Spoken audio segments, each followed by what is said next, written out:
पहरी चोलना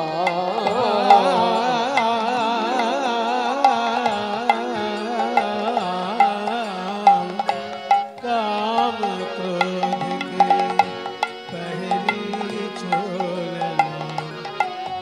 তুমি পড়েছো দুটো বস্ত্র, গোবিন্দের গায়ে দুটি বস্ত্র আছে, একটি হলো ধুতি আর একটা ওড়না। আগেকার দিনে মানুষের ছেলেদের পোশাক ছিল ধুতি আর উত্তরীয়, ওড়নার মতো যেটা নাই সেটা উত্তরীয় আর ধুতি, এই দুটো কাপড় গোবিন্দের। গলায় রয়েছে উত্তরীয় আর কোমরে ধুতি। আমাদেরও দুটি কাপড় আছে, সেই দুটো কাপড়ের নাম কি জানো? কাম ক্রোধ কি। কাম আর ক্রোধ এই দুটি বস্ত্র পরিধান করে আমরা নাচছি, আর তুমি পীতাম্বর আর পীতোত্তরীয় গলায় দিয়ে নাচছো। কাম ক্রোধ কি পহরে চোলনা। काम क्रोध की पहरी चोलना। मेरे गले में जो माला है, अरे गोपाल रे, तेरे गले में जो माला है फूलों से बनी हुई है। गोपालेर गलाय जे माला, সেই মালা ফুল দিয়ে তৈরি। গোবিন্দের গলায় অনেক রকমের মালা থাকে। ফুলের মালার দুটি রূপ, একটা মালা গলা থেকে হাঁটু অবধি দলে, তাকে বলে বনমালা। আর যে ফুলের মালায় 5 রকমের রঙের ফুল থাকে তাকে বলে বৈজয়ন্তী মালা। গোবিন্দের গলায় 5 রঙের ফুলের মালা, আর আমার গলায় যে মালা সেখানেও পঞ্চপুষ্প। সেই পঞ্চপুষ্প কি কি? শব্দ, স্পর্শ, রূপ, রস, গন্ধ। কানের বিষয় শব্দ, চোখের বিষয় রূপ, নাকের বিষয় গন্ধ, জিহ্বার বিষয় রস, ত্বকের বিষয় স্পর্শ। এই পঞ্চ তন্মাত্র নিয়ে আমরা মালা বানিয়ে নাচছি। काम क्रोध की पहरी चोलना, कंठ में विषय की माल रे गोपाल रे गोपाल रे गोपाल रे गोपाल, अब मैं नाचो बहुत गोपाल, अब मैं नाचो बहुत गोपाल, अब मैं नाचो बहुत गोपाल। গোপালের চরণে সোনার নূপুর, আর আমারও পায়ে মোহের নূপুর। মোহ महामोह के दोनों नूपुर बांधियो,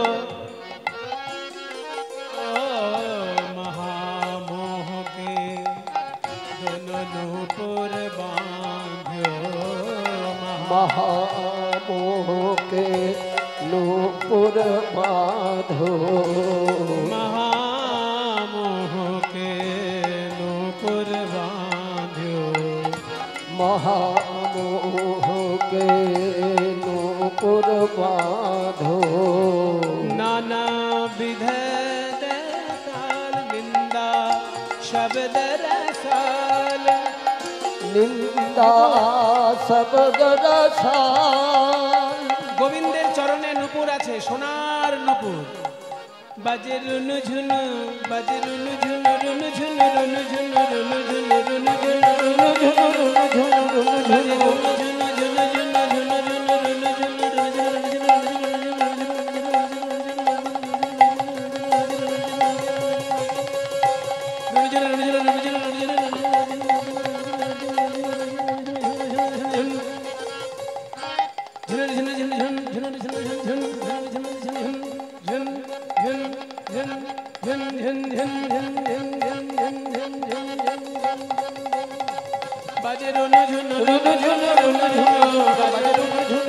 ঝুনু ঝুনু, রুনু ঝুনু, গোবিন্দের চরণে নূপুর বাজছে রুনু ঝুনু, আর আমার পায়ে যে মোহ দিয়ে তৈরি নূপুর, এই মোহ, এখানে কি শব্দ বেরোচ্ছে?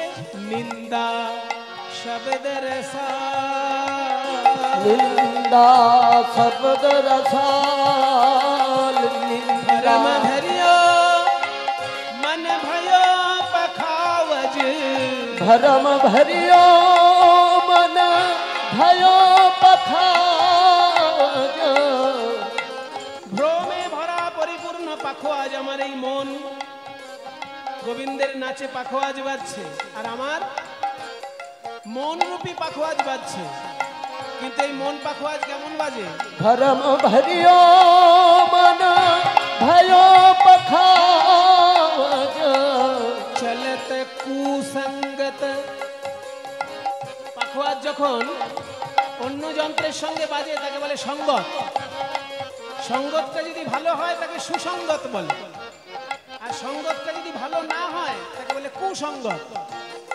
চলত কুসঙ্গত চাল রে रे गोपाल रे गोपाल रे गोपाल रे गोपाल अब मैं नाचो बहुत गोपाल अब मैं नाचो बहुत गोपाल अब मैं नाचो बहुत गोपाल अब मैं नाचो बहुत गोपाल रे गोपाल काम क्रोध लोभ मोह मद मात्सर्य আমার সর্বঙ্গে কাম ক্রোধ লোভ মোহ মদ মাৎসর্যের অলঙ্কার পরে নাচছি सूरदास की सबही अविद्या सूरदास की सब ही अविदा सूरदास की सूरदास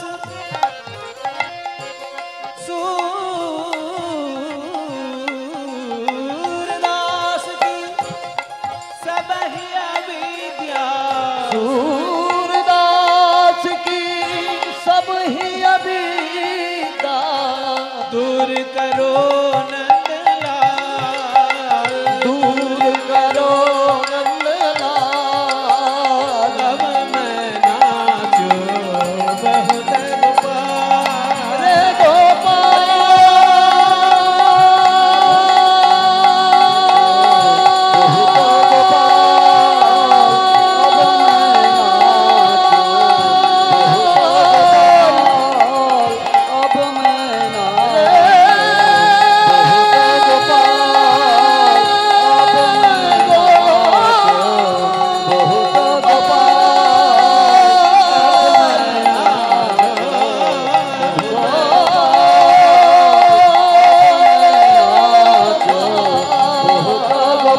अब मैं बहुत गोपाल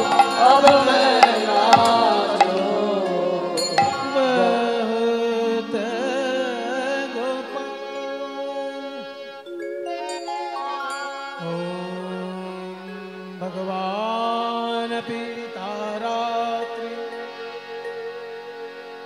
शारदूत फुल्ल मल्लिका वीक्ष्यरन्तुं मनश्चक्रे योगमायामुपाश्रितः हरि ओम हरि ओम भगवान पिता रात्रि शारद फूल मल्लिका दीक्षरन्तु मनश्चक्रे योग मायामुपाश्रिता भगवान पिता रात्रि शारद फूल मल्लिका दीक्षरन्तु मनश्चक्रे योग मायामुपाश्रिता हरि ओम हरि ओम हरि ओम हरि ओम हरि ओम हरि ओम हरि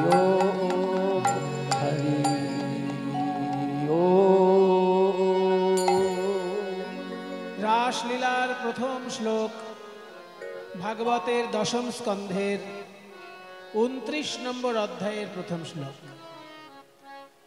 ভগবান অপি মানে ভগবান হয়েও, তিনি হয়েও তার মতো সর্বজ্ঞ, সকল রসের কলা গুরু, নিখিল রসের কল্পতরু, তার দ্বারা অসম্ভব কিছু নয়, তবুও তিনি এই লীলায় অবতীর্ণ হলেন।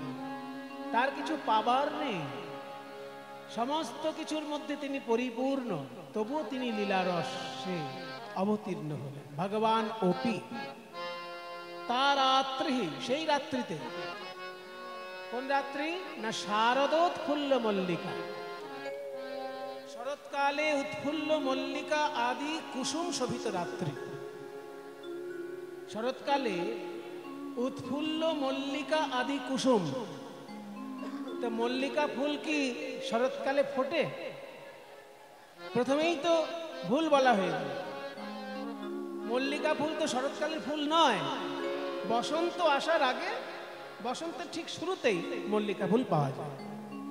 তাহলে মল্লিকা ফুল তো বসন্তের ফুল, কেন বলা হলো যে শরৎকালে শোভিত মল্লিকা আদি কুসুম? গভীর তত্ত্ব আছে এখানে। আসলে মল্লিকা ফুল বসন্তকালেরই ফুল, কিন্তু শরৎকালে ফুটেছে, রাসলীলা হবে বলে ফুটেছে। 6টি ঋতু আছে, গ্রীষ্ম, বর্ষা, শরৎ, হেমন্ত, শীত, বসন্ত। এই 6টি ঋতু একসঙ্গে আলোচনা করেছে যে ভাই আমরা সারা বছরের মধ্যে এক একবার এক একজন আসি, কিন্তু গোবিন্দের রাসলীলা তো আর বারবার হবে না। তাই রাসলীলার সময় আমরা 6 ভাই একসঙ্গে এসে যার যা ফুল ফলের সম্ভার আছে ওই গোবিন্দ চরণে নিবেদন করব আর রাসলীলার রস আস্বাদন করব। তাই 6 ঋতু একসঙ্গে এসেছে বলে 6 ঋতুরই ফুল ফল ফুটেছে রাসলীলায়। কিন্তু বসন্ত যেহেতু ঋতুর রাজা, ওই জন্য বসন্তের ফুলের নামটা করা হলো। বক্তব্য হচ্ছে রাজা যদি থাকে সেখানে রাজার পাত্র মিত্র পারিষদ সবাই থাকবে।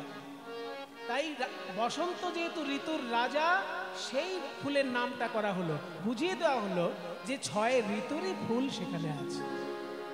শারদোৎফুল্ল মল্লিকা বীক্ষ্য, সেই রাত্রির শোভা বিশেষভাবে দর্শন করে রন্তুং মনশ্চক্রে, বিলাস করতে বাসনা করলেন। যোগ মায়াম উপাশ্রিত, যোগ মায়াকে আশ্রয় করে। তাহলে সেই কেমন রজনীর শোভা বর্ণনা দিচ্ছেন পদকর্তা গোবিন্দ দাস মহাশয়। শারদ চন্দ পবন মন্দ, শারদ চন্দ্র পবন মন্দ, বিপিনে ভরল কুসুম গন্ধ রে।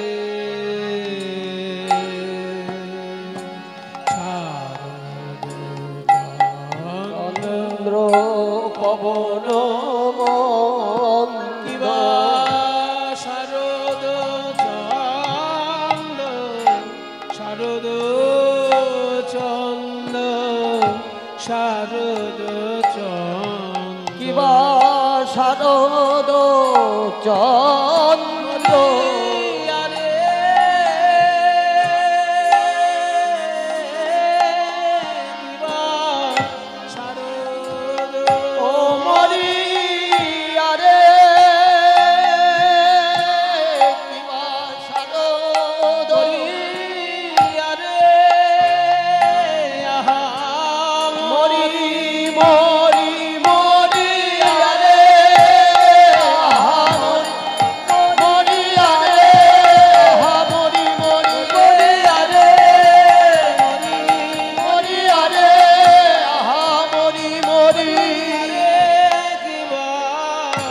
শারদ চন্দ্র, শারদ চন্দ্র, শারদ চন্দ্র, শারদ চন্দ্র পবন মন্দ,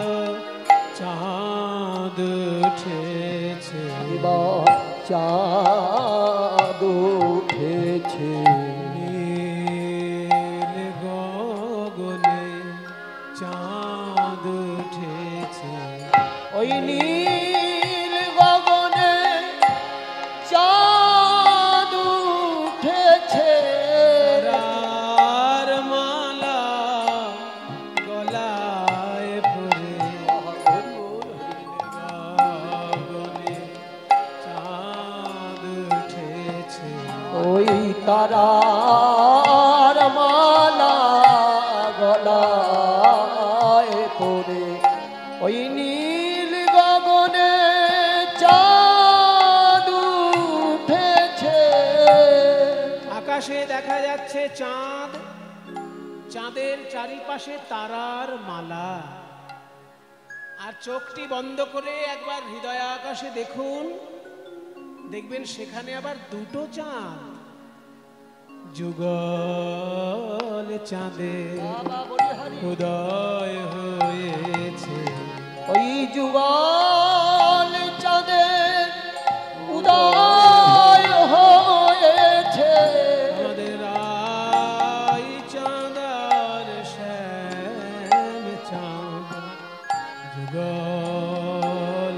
চাঁদের উদয় হয়েছে আমাদের রাই চাঁদা শ্যাম চাঁদ চারিপাশে গোপী তারার মালা আমাদের রাই চাঁদার শ্যাম চাঁদ চারিপাশে গোপী তারার মালা আমাদের রাই চাঁদার শ্যাম চাঁদ চারিপাশে গোপী তারার মালা রাই চাঁদার শ্যাম চাঁদ যুগল চাঁদের উদয় হয়েছে ফুল্ল মল্লিকা মালতী যুথি ওই ফুল্ল মল্লিকা মালতী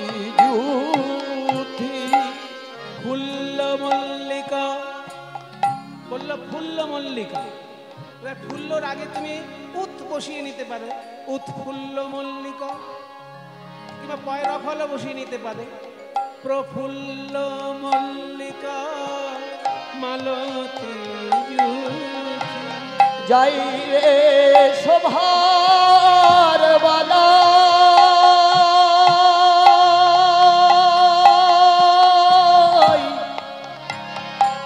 শোভার বালাই যাই রে ফুল্ল মল্লিকা মালতী আহা মত্ত আহা মত্ত আহা মত্ত মধুকর ধরণী আহামত্ত মধুকর ধরণী আহামত্ত মধুকর ধরণী আহামত্ত মধুকর ধরণী আহামত্ত মধুকর ধরণী আহামত্ত মধু তারা গান করে তারা গান করে রে মত মধু তারা গান করে রে মত মধু তারা গান করে রে মত মধু কর ভরণী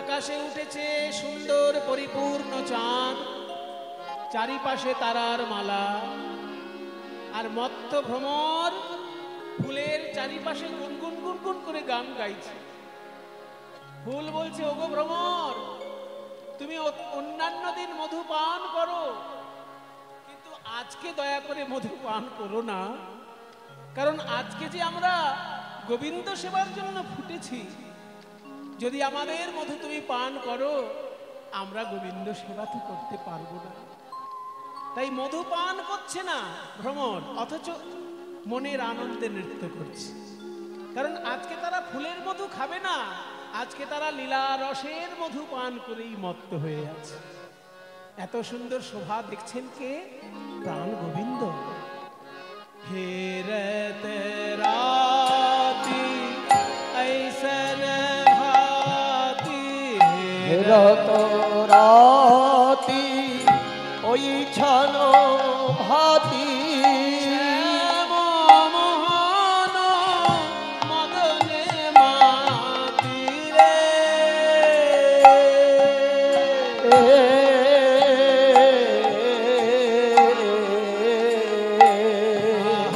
হেরত রাতি ওই ছানো ভাতি হেরাতা রাতি, এখানে রাতি মানে রাত্রি, কিন্তু ভাগবতের শ্লোকটি দেখুন, ভগবান অপি তা রাত্রি, ওখানে রয়াকার তয়রা ফলা দীর্ঘি দিয়ে আবার বিসর্গ দেওয়া আছে। কেন দীর্ঘি আর বিসর্গ হলো না? রাত্রি শব্দের বহু বচন প্রয়োগ হয়েছে, তার মানে রাসলীলা একটা রাতে ঘটলেও সেখানে অনেকগুলো রাতের সংমিশ্রণ ঘটেছে। রাসলীলার রাতটা এই 12 ঘন্টার রাত নয়, বিকেল 5টায় সূর্যাস্ত, সকালবেলায় সূর্যোদয় 5টায়, এই 12 ঘন্টার মধ্যে যে রাত, এটা নয় রাসলীলার রাত। তাহলে রাসলীলার রাত কোনটা? ব্রহ্মার রাত্রিটায় সেই মানুষের রাত্রির সঙ্গে মিশে গেছে সেদিন। মানুষের রাত হচ্ছে 12 ঘন্টা, আর ব্রহ্মার রাত, এখনই হিসেব দেব আপনাদেরকে ব্রহ্মার রাত কেমন। ব্রহ্মার দিন যেমন রাতও তেমন, আমাদের 12 ঘন্টায় দিন 12 ঘন্টায় রাত, তেমনি ব্রহ্মার যেমন দিন তেমন রাত। তাহলে ব্রহ্মার দিন কেমন না? ব্রহ্মার একটা দিনের মধ্যে 14 বার মনুর রাজত্ব পাল্টায়। এক একটা মনুর রাজত্ব পাল্টানোকে বলা হয় মন্বন্তর। মনু অন্তর, যেমন যুগ থেকে যুগ পাল্টালে তাকে বলে যুগান্তর, এক স্থান থেকে আর এক স্থানে গেলে তাকে বলে স্থানান্তর, তেমনি মনু থেকে আর এক মনুর রাজত্ব আসলে তাকে বলে মন্বন্তর। এই এক একটা মনুর রাজত্ব কালে 4টে যুগ 71 বার হবে। 14টা মনুর রাজত্ব হয় ব্রহ্মার সারাদিনের মধ্যে, আর এক একটা মনুর রাজত্ব কালে 71 বার করে চতুর্যুগ হবে। এবার বুঝে নিন, সত্য ত্রেতা দাপর কলি, সত্য ত্রেতা দাপর কলি, সত্য ত্রেতা দাপর কলি, এরকম ঘুরে ঘুরে 71 বার শেষ হলে তবে একটা মন্বন্তর। এরকম মন্বন্তর 14টা হলে তবে ব্রহ্মার দিন, আর যেমন দিন তেমন রাত। এবার আমি একটা হিসেব দিচ্ছি। কলিযুগের আয়ু হচ্ছে 4,32,000 বছর, আর দাপর যুগের আয়ু হচ্ছে কলিযুগের দ্বিগুণ, ত্রেতা যুগের আয়ু হচ্ছে কলিযুগের 3 গুণ, আর সত্য যুগের আয়ু হচ্ছে কলিযুগের 4 গুণ। এইভাবে হিসেব করলে 4,32,000কে 10 দিয়ে গুণ করলে 4 যুগের আয়ু পাওয়া যায়। তাকে 71 দিয়ে গুণ করলে একটা মনুর আয়ু পাওয়া যায়। তাকে 14 দিয়ে গুণ করলে তবে ব্রহ্মার দিনটা পাওয়া যায়। আমি বিরাট বড় গুণটা অনেক বছর আগে করে দেখেছি 4,32,000 বছর হচ্ছে ব্রহ্মার সারা দিন। তাহলে আমাদের রাত মানে 12 ঘন্টার রাত, আর ব্রহ্মার রাত মানে 4,32,000 বছর। এই এত লম্বা রাত হচ্ছে রাসলীলার রাত, ওই জন্য বহু বচন প্রয়োগ হয়েছে। হেরত রাতি ऐसन भाती, হেরত রাতি ওই ছানো ভাতি শ্যাম মোহন মদনে মাতি রে।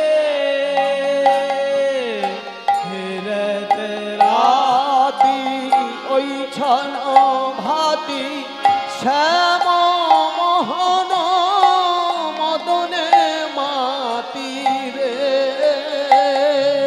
বলি মদন মোহন আজ মদনে মাতলো, ওই মদন মোহন আজ মদনে মাতলো। মদন দমন করবে বলে মদন মোহন আজ মদনে মাতলো। ওই মদনকে দমন করবে বলে মধুর মুরলীর স্বরে ওই মদনকে দমন করবে বলে মধুর মুরলী স্বরে মদনকে দমন করবে বলে মধুর মুরলী স্বরে মদন মোহনাজ মদনে মাতল হেরত রাতি ওই ছান ভাতি শ্যাম মোহন মদনে মাতি রে মদনকে দমন করবেন বলে গোবিন্দ এবার বাঁশি বাজাচ্ছেন মুরলী কো গান পঞ্চমতা কিবা মুরলী কো গান পঞ্চমতা বাজে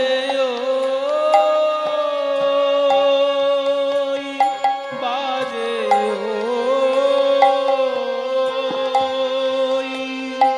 বাজে বাজে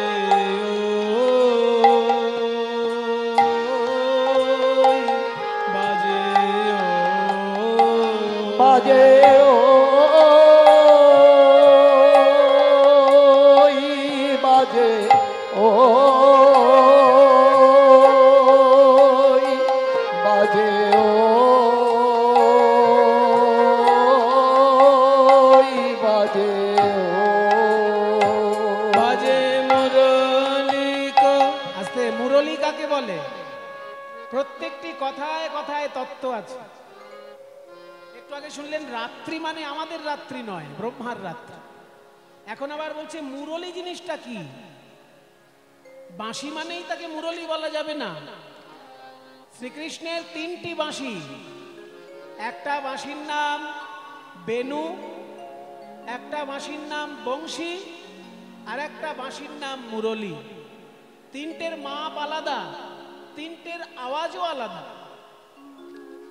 ওই জন্য তিনটে তিন রকমের তিনটের রস আলাদা আলাদা আছে বাঁশি যেটা সব থেকে ছোট বাঁশি 12 আঙুল লম্বা 6টি ছিদ্র তাকে বলে বেনু যেটা মাঝারি ধরনের বাঁশি 17 আঙুল লম্বা 8টি ছিদ্র তাকে বলে বংশী আর যেটা 2 হাত লম্বা মানে 3 ফুট 1 হাত মানে তো 1.5 ফুট তাহলে 2 হাত মানে 3 ফুট যেটা 2 হাত লম্বা বাঁশি 4টি ছিদ্র তাকে বলে মুরলী এই মুরলীর কাজ কি না মধুর রস উৎপন্ন করে তাই মুরলী কো গান পঞ্চমতান পঞ্চমতান মানে কি মুরলী মানে কি জানলাম এবার পঞ্চম তান জিনিস মানে কি পঞ্চম তান মানে সারেগামা পা নয় পঞ্চম তান মানে 5টি অক্ষর একসঙ্গে বাজলো 5টি অক্ষর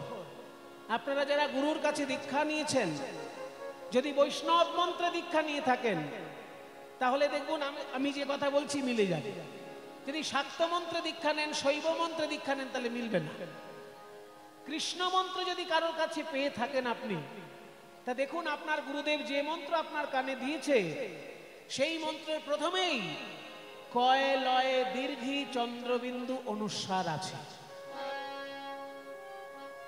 নিজেরা চিন্তা করুন গুরুর কাছে মন্ত্র তো আপনারা পেয়েছেন যারা দীক্ষা নিয়েছেন যদি কৃষ্ণ মন্ত্র হয় তাহলে কয় লয় দীর্ঘী চন্দ্রবিন্দু অনুস্বার এটা থাকবেই এটা না থাকলে সেটা কৃষ্ণ মন্ত্র নয় আপনার কৃষ্ণ মন্ত্র নেওয়ার ইচ্ছা অথচ গুরুদেব যে মন্ত্র দিয়েছে তার মধ্যে এটা নেই তাহলে জানবেন এটা কৃষ্ণ মন্ত্র নয় কৃষ্ণ মন্ত্র চেনার উপায় কি যে মন্ত্রের প্রথমেই থাকবে কয় লয় দীর্ঘী চন্দ্রবিন্দু অনুস্বার ক ল দীর্ঘী চন্দ্রবিন্দু অনুস্বার দেখুন কটা অক্ষর হলো 5টা এই 5টা অক্ষর মিলিত একটা অক্ষর সেই জন্য এটা বীজ মন্ত্র তবে শ্রীকৃষ্ণ মন্ত্রে এটা ব্যবহার হচ্ছে মন্ত্রটা কিন্তু কৃষ্ণের মন্ত্র নয় এগুলো সব গোপন কথা মন্ত্রটা আসলে কামদেবের মন্ত্র কামদেবের বীজ মন্ত্র ব্যবহার করা হচ্ছে কৃষ্ণ মন্ত্রের আগে বৃন্দাবনে অপ্রাকৃত নবীন মদন কাম বীজ কাম গায়ত্রী যার উপাসন, সেই অক্ষর চন্দ্র হয় কৃষ্ণ করি উদয়, ত্রিজগত কইল প্রেমময়।